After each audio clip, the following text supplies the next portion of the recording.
सास की दुकान। लक्ष्मी जी की दो बहुएं थी, सुमन और राधिका, और दो बेटे, अजय और सुशील। लेकिन लक्ष्मी जी के बहू बेटे उनको अपने साथ रखने को तैयार नहीं थे। बहुओं के तेज स्वभाव के चलते लक्ष्मी जी को अपना ही घर छोड़कर एक किराए की कोठरी में रहना पड़ रहा था। कुछ दिनों से उनके बेटों ने उन्हें पैसे देना भी बंद कर दिया था। ऐसी स्थिति में लक्ष्मी जी ने अपनी जमा पूंजी से एक छोटी सी दुकान खोली। एक दिन शाम के वक्त, अजी सुनते हो, तुम्हारी माँ ने दुकान खोली है। दुकान अब इस उम्र में दुकान पर बैठेगी वो। अब क्या किया जा सकता है, माँ की तो बुद्धि सठिया गई है। मोहल्ले में मजाक बनाएंगे सब हमारा। अरे जेठ जी, इसमें परेशानी क्या है अगर सासू माँ ने दुकान खोली है? हाँ, राधिका ठीक तो कह रही है। अपनी दुकान पर बैठी रहेगी, कम से कम हमें परेशान तो नहीं करेंगी। हाँ, वैसे बात तो ठीक है। खुद के दो पैसे कमाएंगी तो कभी कभार हमें जो खर्चा देना पड़ता है ना, वो भी देने से बच जाएंगे हम लोग। फिर किस बात की परेशानी, खोलने दो माँ को दुकान, हमें क्या। वैसे भी अपनी कोठरी में चुपचाप रह रही है ना, चाहे दुकान खोले या मॉल बनाए, हमें उससे क्या लेना देना। अगले दिन सुमन अपनी सास की दुकान पर पहुंचती है। सासू माँ, आपकी दुकान में शक्कर है क्या? शक्कर जरा 1 किलो दे दीजिएगा। हाँ हाँ बहू, है ना। लो बेटा, 1 किलो क्यों, 2 किलो ले जाओ। सोच लो सासू माँ, घाटा हो जाएगा आपको। पैसे नहीं देने वाली मैं। देखो सुमन, ये मेरी दुकान है और यहाँ पर जो भी कोई सामान खरीदने आता है उसे पैसे तो देने ही पड़ते हैं। अरे सासू माँ, ऐसा क्यों कर रही आप?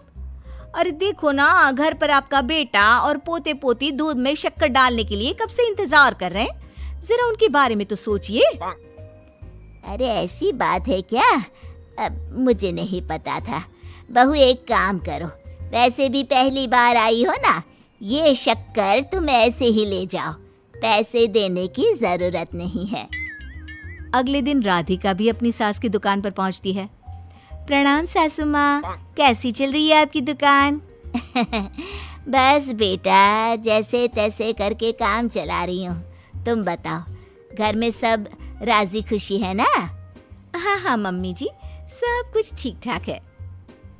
बताओ राधिका बहू, कैसे आना हुआ? कुछ काम था क्या? वो ना मम्मी जी, मुझे ज़रा 5 किलो आटा चाहिए था। मेरे पैर में ना बहुत दर्द है, इसलिए बाजार तक जाने में ना तकलीफ हो रही थी। घर पर बच्चे भूखे बैठे हैं, सोचा आपसे ही ले लेती हूँ। हाँ हाँ, क्यों नहीं बेटा, ये लो 5 किलो आटा ले जाओ। हाँ, लेकिन मम्मी जी, आपने जिठानी जी को शक्कर फ्री में दी थी, तो मुझसे भी पैसे तो नहीं लेंगी ना? हाँ, अच्छा ठीक है बेटा, कोई बात नहीं, तुम ऐसे ही ले जाओ, बच्चों से क्या पैसे लेना। कुछ दिनों के बाद लक्ष्मी का बेटा अजय दुकान पर पहुंचता है। कैसी हो माँ, दुकान तो अच्छी चल रही है ना तुम्हारी?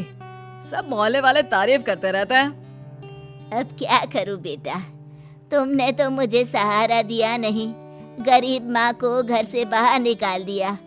कुछ तो करना पड़ेगा ना अपना पेट पालने के लिए। वो माँ ना बहुओं की बहुत चिक चिक रहती थी। अब देखो कितनी अच्छी जिंदगी है तुम्हारी, खुद कमाती हो, खुद खर्च करती हो।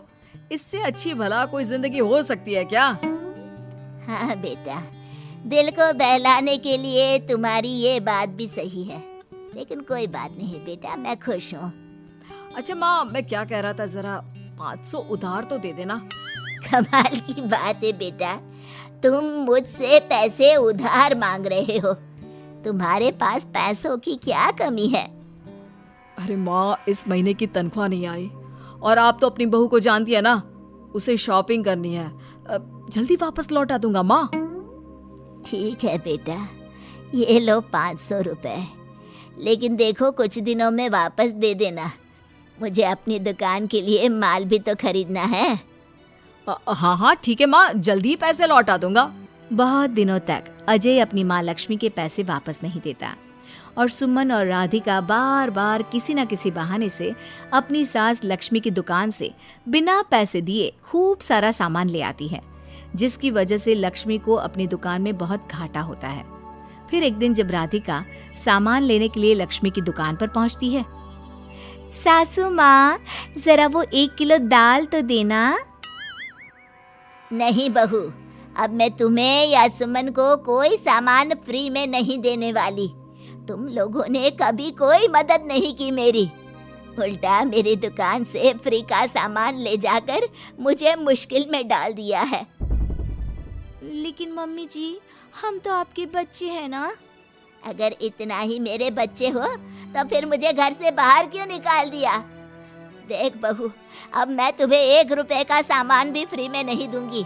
और जाकर सुमन को भी कह देना, आए दिन तुम्हारा पति मुझसे उधार ले जाता है और वापस भी नहीं लौटाता। राधिका गुस्से में घर वापस आती है। घर आने के बाद, क्या हुआ राधिका, बहुत गुस्से में लग रही हो तुम? सासू माँ की दुकान पर गई थी ना? सासू माँ का तो कुछ करना पड़ेगा, जब से ये दुकान खोलकर बैठी है। अक्कड़ तो देखो उनकी। अरे लेकिन हुआ क्या है? होना क्या है, दाल लेने गई थी, मुझे 4 बातें सुनाकर उल्टा भेज दिया, कुछ दिया भी नहीं। ये तो सासू माँ ने ठीक नहीं किया। देखो मेरे पास ना एक बहुत अच्छा प्लान है। कैसा प्लान भाभी? हम अपनी सासू माँ की दुकान में किसी चोर से कहकर चोरी करवा देते हैं और सारा सामान अपने घर मंगवा लेंगे। उसके बाद हमारे पास फ्री में सामान भी आ जाएगा और सासू माँ की अकल भी ठिकाने आ जाएगी। ठीक है भाभी, मैं आपका पूरा साथ दूंगी। आप जल्दी से ये काम करवा दीजिए।